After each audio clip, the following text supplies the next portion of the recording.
show Carl that I'm going to do this thing. So he got like Tanya and her husband. Karpenko was in the background. Yeah, so you got like 3 or 4 people, and he did like 15 or 20 minutes of what he had in mind.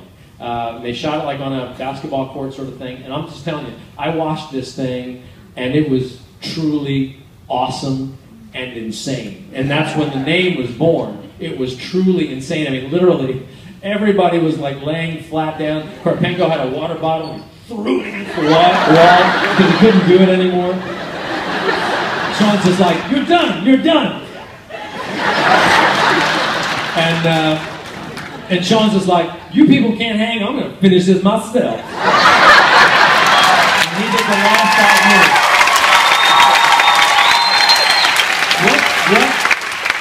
What was it? Now you were going around the world, choreographer, dancer, like you had this career track, but something about that attracted you. Why did you throw your hat in the ring to possibly upset the trajectory of great dance programs? Zumba was just starting to get big. Like, there was a different trajectory you could have been on, and you said, I'm going to do it that way.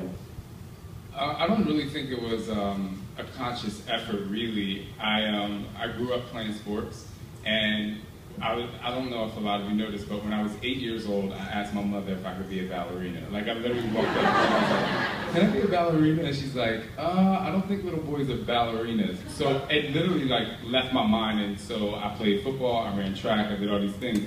So I moved to LA specifically just to see if I could be a successful professional dancer, but athletics was my #1 love. It was the first thing.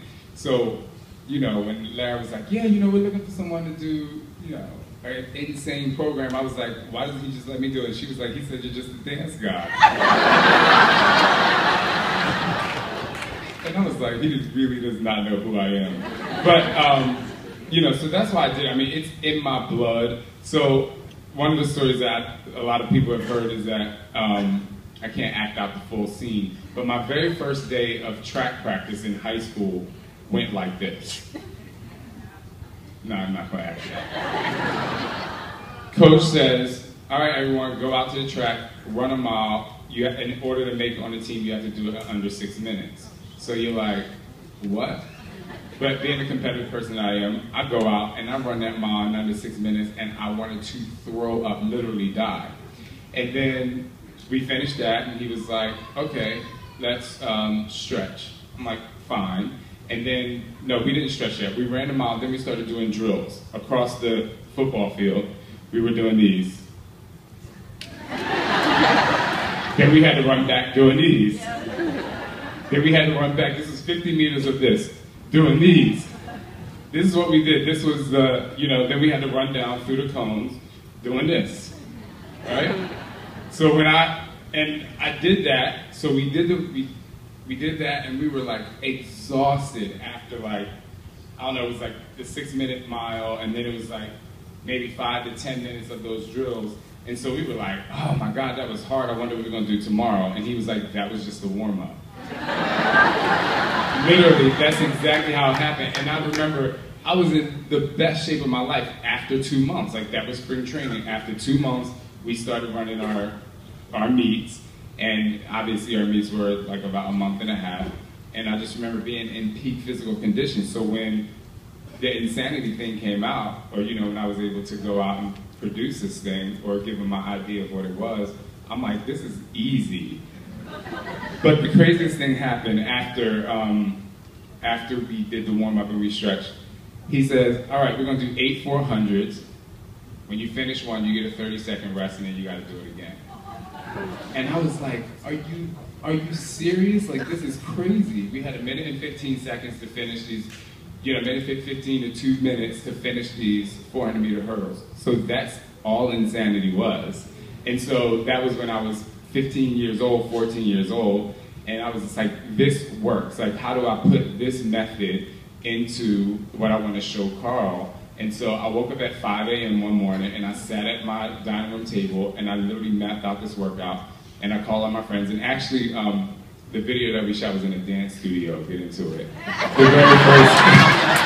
The very first submission video I shot was actually in a dance studio, but Mike Carpengo did throw his water bottle up against the wall. He was really pissed, and it was very true that all of our friends were laying on the floor, and I was like, I'm just going to finish this by myself. But that's what it was, and it was just like, you know, I'm the dance guy, yes, I'm crazy, you know, I think that fitness has many different things. I mean, you know, Tony has 10-minute trainer, he has P90X, P90X2, P90X3, and all of them have something different about it. Me, I have hip-hop abs, rockin' body, asylum, insanity, you know, we have all these things. But for me, I don't think that fitness, I don't think that one program is for everybody. Like, I don't expect everybody to do insanity. I don't expect everybody to do T25 or hip-hop abs. But one of the reasons why I wanted to do this and step outside of the dance guy thing is because I'm like, I have a passion for fitness and for people to be as healthy as possible. And maybe they don't want to, you know, throw their hair, you know, doing hip-hop abs or rock the body, you know, or pop it a little bit. But, you know, they might want to drop down and do some push-ups or something. So that's why I did it. That was the transition for me, the easy transition from going from one to the other. Got it. Now,